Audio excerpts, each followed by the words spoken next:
Just give me my money. Yay! Just give me my money. Yay! Just give me my money. Yay! Just give me my money. Yay! Just give me my money. Yay! Give me my money. Now, why? I know y'all.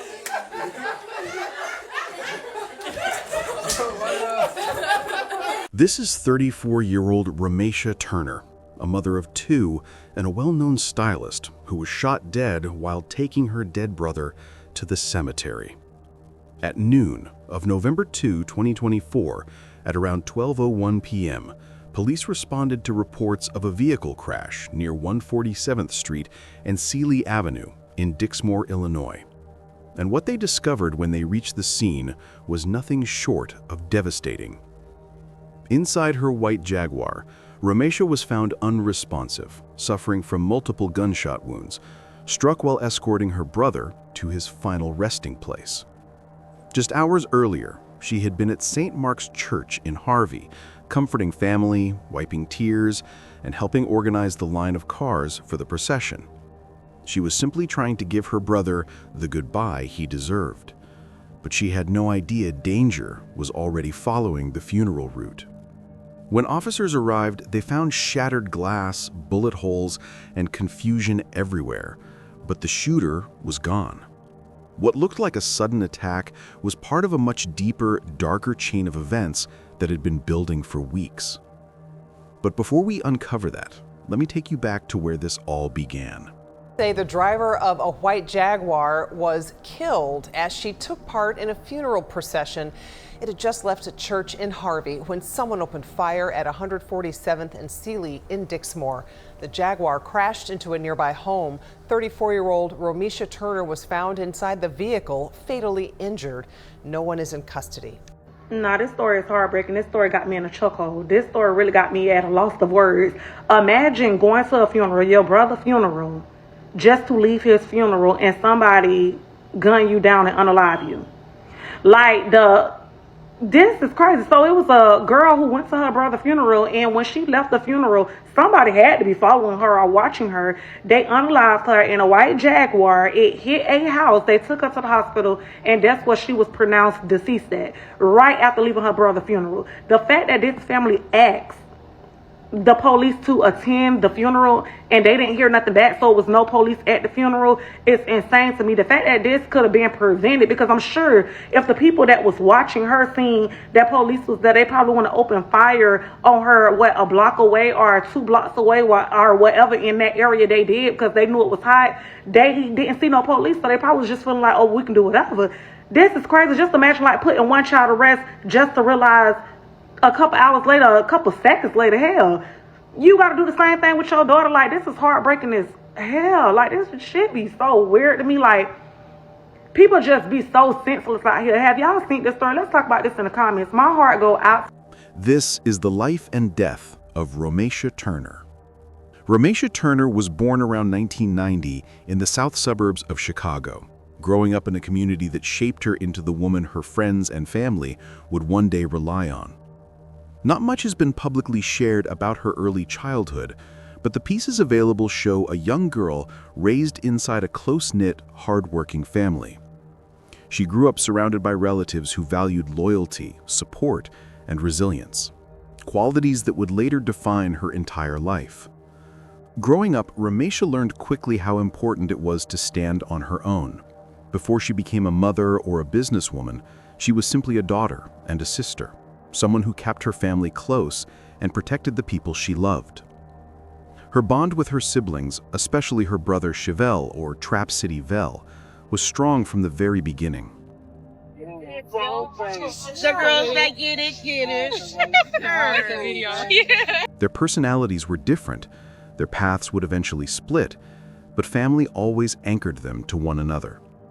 Romesha was the calm, steady presence. Chavevel was the louder spirit, the risk-taker, the one ready to push boundaries. Still, no matter how far their choices drifted, that connection remained firm. But sometimes the people we grow up with end up walking directly into storms we can't escape from. As a teenager, Romesha attended local public schools in the Harvey and Calumet Park area.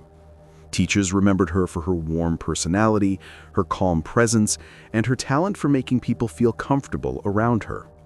She wasn't loud or attention-seeking. She was steady, dependable, and kind. But just as important as her character was her creativity. Before hair braiding became her career, it was simply something she loved to do. Friends often came to school events with their hair braided by her, a skill she practiced long before she realized it was a gift.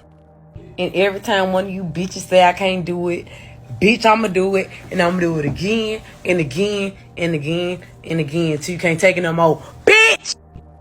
And as her talent grew, so did her ability to build a future with her own hands, something that would later become her whole livelihood. After high school, Romesha began building the life she wanted. She worked hard, stayed independent, and kept her inner circle small. Years later, she returned to the classroom as an adult, enrolling at Rasmussen University to study nursing. Her classmates remembered her as motivated and serious about her future. She wanted stability, a career she could be proud of, and a way to give her daughters a better life. Okay, y'all, so we finna, Mom, you gotta go for the camera, come on. So we finna do the just give me my money thing. It's gonna be me, Jay, and then my mama. Okay, wait. Just, wait, hold on. Okay. Okay, come on. Just give me my money, yeah! You gotta say it. You gotta say, hey. Hey. Okay, it's my turn, y'all. Just get my money. Okay, now it's my turn. Just give me my money.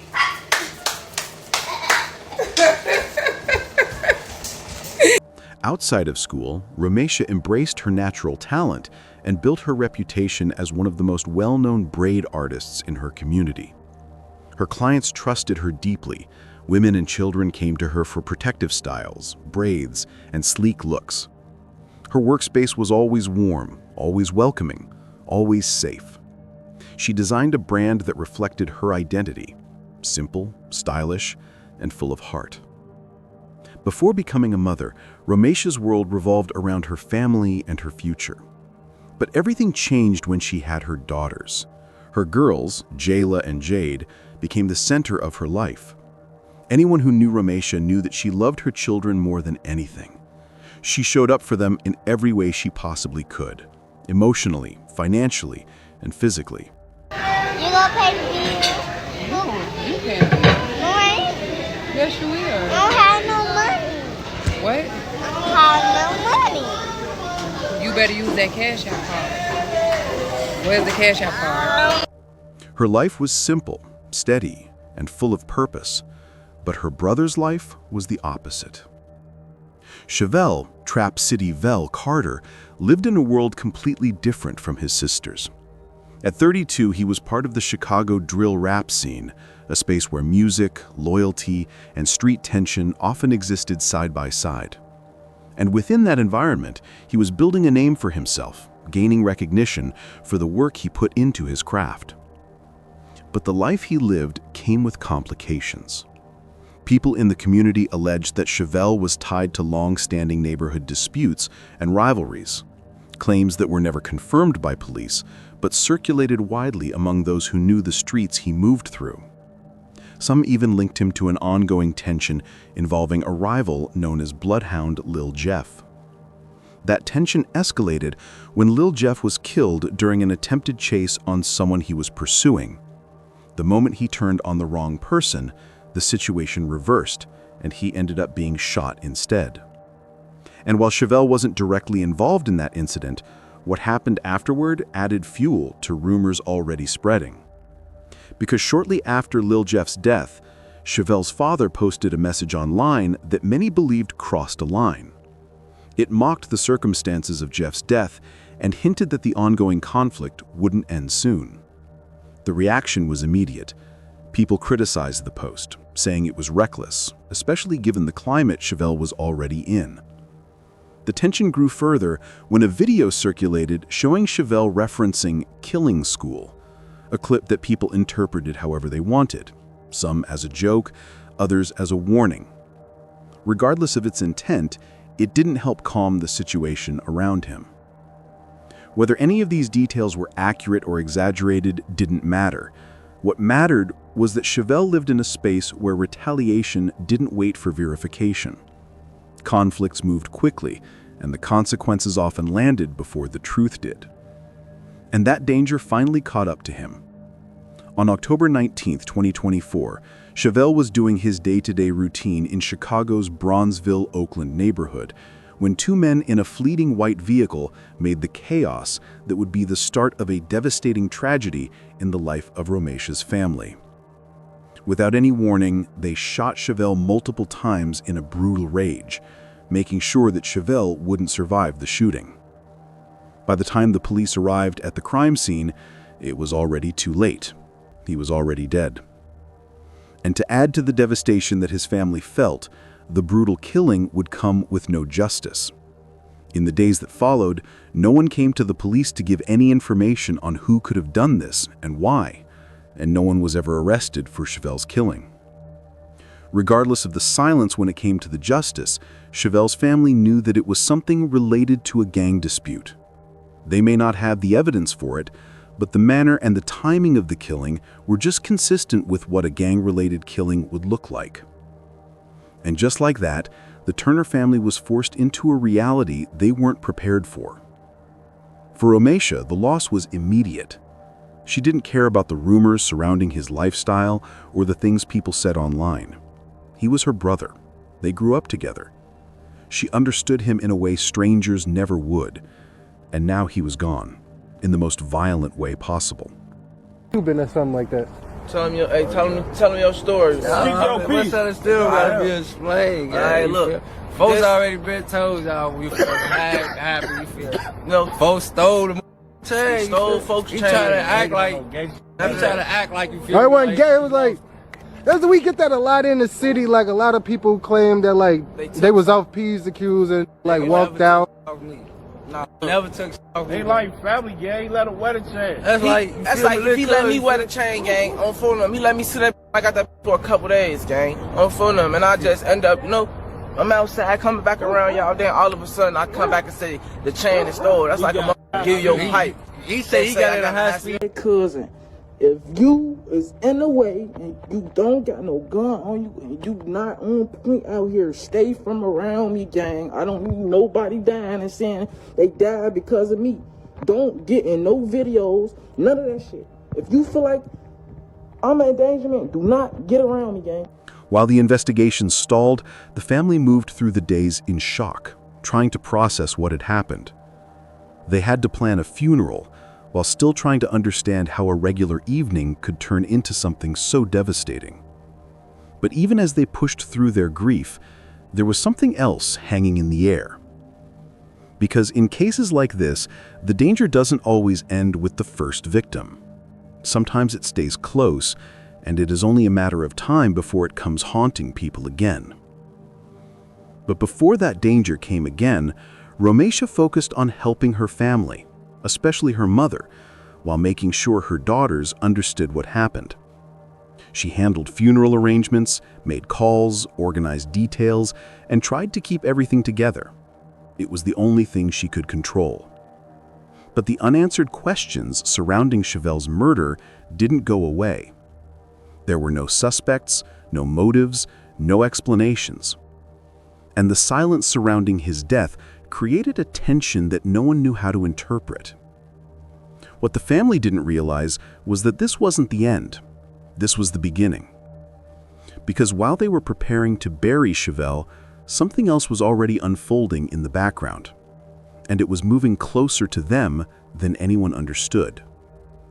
On the morning of November 2, 2024, everything came crashing down. That morning arrived heavier than anyone expected. The Turner family gathered early, preparing for Chavevel's funeral at St. Mark's Church in Harvey. Relatives came with food, clothes, flowers, anything they thought might help the day move smoothly. People hugged in silence, exchanged quick updates, and tried to manage their emotions before the service began. But even in those quiet moments, there was a tension in the air that no one could ignore. The family wasn't paranoid. They were aware of the kind of conflict Chavevel had been involved in. And while they didn't expect trouble, they knew the possibility existed. I've been doing bail for like 5-6 years, so I've been on him for a minute, gang. So 5 years ago, 6 years ago, I was 13, 14, so I've been knowing folks for a minute, So folks are really who risk it all, but it's alive. A more mature question, how are you processing this thing of what took place? I ain't gonna lie, bro. I'm dealing with this the best way I can. I'm strong as hell, folks. Like, I ain't letting this get to me at all. I ain't drop a tear yet, none of that. So I'm really just strong, letting this die down, man. Cool, I ain't, cooling on that one. I'm really chilling. I ain't really. That was my daughter. That was my big brother on that. The man that was on my ass about this. You know, I got to go 10 times harder, personally, for folks. Inside the church, the service ran as expected. Families spoke, friends shared memories, and the pastor delivered a message about loss and forgiveness. The building was full, but it was the kind of full that comes with grief. Heavy, slow, and weighted by everything unsaid. When the time came to transition to the burial, people began moving toward their vehicles. The procession stretched across several cars, with Romesha driving her white Jaguar near the front. This is where everything changed. Not because anyone saw something suspicious, but because large funeral processions in areas with active gang conflicts often carry risks, even if everyone hopes it won't matter. The vehicles pulled away from the church, forming a slow, respectful line. Family members followed the hearse. Friends followed them. Drivers moved cautiously, alert to the road and to each other. But as the procession moved through 147th and Sealy, a series of shots came from the side of the roadway, cutting through the line of cars without warning. Drivers reacted in confusion, unsure at first where the gunfire was coming from or who was being targeted. Within moments, it became clear that the round struck the white Jaguar near the front of the procession, Romesha's vehicle. The impact caused her SUV to lose control and crash into a nearby home. Family members and bystanders stopped their vehicles and tried to understand what had just happened, calling for help as they approached the scene. When first responders arrived, they found Romesha inside the vehicle with multiple gunshot wounds. She was still alive when they pulled her from the driver's seat, but critically injured. She was rushed to Ingalls Memorial Hospital in Harvey, where doctors attempted to save her. But within a short time, she was pronounced dead. And just like that, the family who gathered to bury one loved one suddenly had to face the loss of another. Wait a minute, y'all. I'm just seeing on TikTok about the girl Romesha Turner, who was unalive during her brother's funeral, like after leaving the funeral in Chicago. That is crazy. So the brother Ops waited till after the sister was pulling off for the funeral and shot up her coat. The girl leave behind some kids. Wow. This is crazy. This is crazy. Yo, the boy got killed October the 19th. So that means the mama is bearing kids back to back. Back to back. Ooh, Lord. That's all I had to say, y'all. Investigators immediately began piecing together what they could, but the scene offered very little. The shooting happened in broad daylight, But the direction of the gunfire wasn't clear, and the person responsible was gone before anyone in the procession understood what was happening. Police marked bullet holes, tire tracks, and debris from the crash. They noted that the SUV struck the corner of a residential home hard enough to leave visible damage. In the grass, reporters later pointed out a single shoe. Quiet, small evidence of how abruptly everything ended. As officers canvassed nearby streets, neighbors shared what they heard. Gunfire, the sound of a crash, then screaming. But very few saw the shooter. Whatever vehicle was used to carry out the attack had vanished quickly, and investigators didn't have enough to identify who was involved or where they went. Within hours, local news outlets picked up the story, and the word of the siblings' death immediately spread around the community. Victim is 34-year-old Romesha Turner. Her brother was being laid to rest when she was killed. Now this family is dealing with 2 losses in a span of 2 weeks. Damage on this property is what's left behind after police say Romesha Turner lost control of her vehicle when someone shot her. Around noon, Dixmoor police say they got a call for shots fired at 147th and Sealy. When they arrived, they found Turner inside of a white Jaguar. She had been shot several times. She was taken to Ingalls Memorial Hospital in Harvey, where she died. Turner was a sister, a mother, and to many, a well-known stylist. Police say she was killed during a funeral procession that just left St. Mark's Church, about 2 blocks away. This funeral was for her brother, Chavevel Carter, who was shot and killed on October 19th at 38th and Ellis. Police have not arrested anyone in his murder. And the question on everyone's mind was the one police could not yet answer. Why her? Some community members believed it was retaliation connected to the same conflict that killed her brother, Chavevel. Others questioned whether the shooter targeted the wrong vehicle. A few speculated that the attack was meant for someone else entirely, but detectives did not commit to any theory. They stated only that they were investigating and that no suspects had been identified.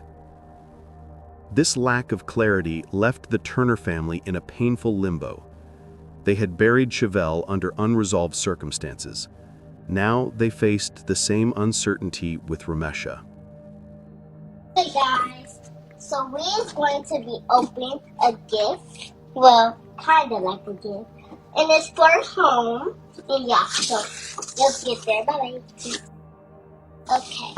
And then, if you know me, you know I love pink. Period. So, we got these off of Amazon.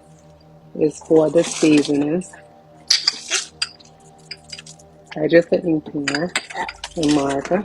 And we got these to put on them. The labels. Yeah, the labels. And they go at the bottom right here. If y'all know, my mommy really loves pink. And we got to wear pink for school. Hey guys, we got to pour some. Okay, got it like this. So,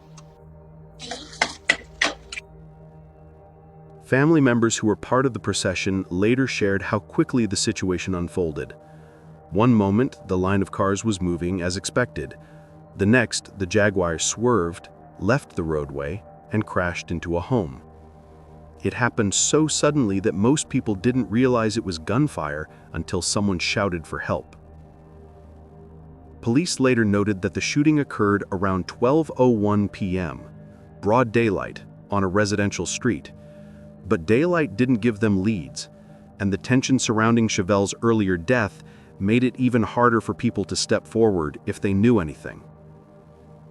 In the days that followed, investigators kept quiet about the progress of the case. They did not confirm a motive, they did not identify a suspect, they did not state whether the shooting was tied to Chavevel's death. They only stated that the case remained active and that anyone with information should contact authorities. Meanwhile, the community shared tributes online. Many people described Romesha as hardworking, easygoing, and devoted to her children.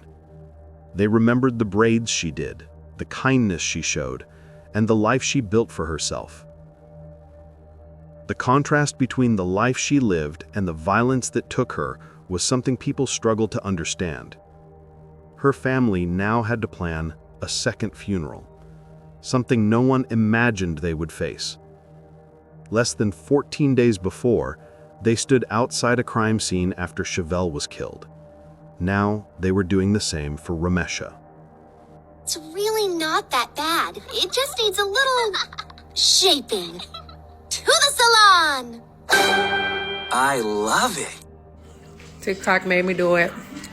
I'm gonna give y'all a 24-hour review. What made the situation even more devastating was the silence. For both siblings, there were no arrests, no suspects, no updates that brought clarity or closure.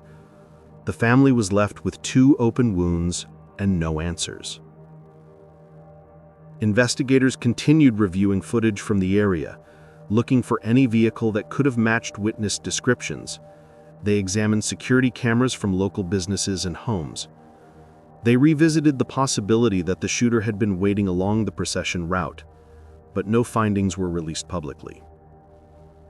And while the investigation moved slowly, the impact of what happened moved fast. 2 children lost their mother. A community lost a woman who stayed far away from conflict, and a family lost 2 siblings to violence in less than a month.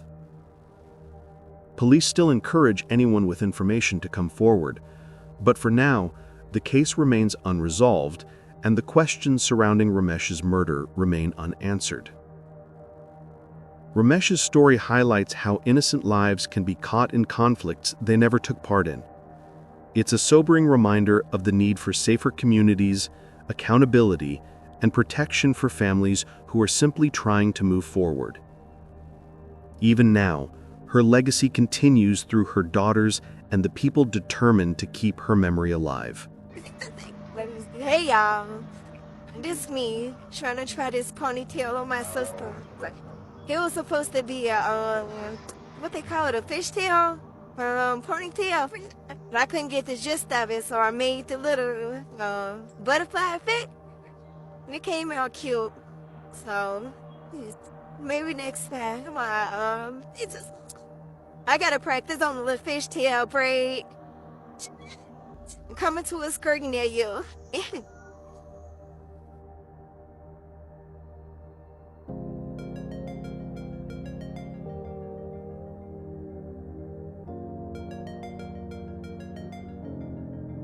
This was the life and loss of Romesha Turner. May her name never fade. What do you think about it? Let us know in the comments below. And if you found this story intriguing, please like, share, and don't forget to subscribe for more stories like this.